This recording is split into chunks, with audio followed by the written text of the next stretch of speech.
அனைவருக்கும் வணக்கம். இன்னைக்கு நம்ம பார்க்க போற பதிவு கருட புராணம். கருட புராணம் எப்படி வந்துச்சு அப்படின்னு எல்லாருக்குமே சந்தேகங்கள் நிறைய இருக்கு. எப்படின்னா, நம்ம திருமால் கருடனுக்கு சொன்ன உபதேசத்தை தான் நம்ம கருட புராணம் அப்படின்னு சொல்றோம்.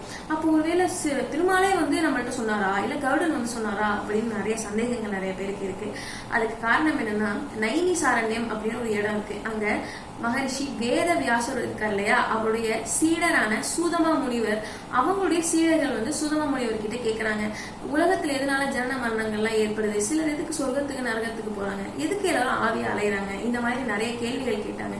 அதுக்கு உடனே சூதமா முனிவர் சொன்ன விடைகள், அதாவது திருமாலையும் அவருடைய குருநாதரையும் பிரார்த்திச்சதுக்கு அப்புறமே அவருக்கு திருமால் சொன்ன உபதேசங்கள், கருடனுக்கு சொன்ன உபதேசங்கள் எல்லாத்தையுமே இவர் அவருடைய சீடர்கிட்ட சொன்னாங்க.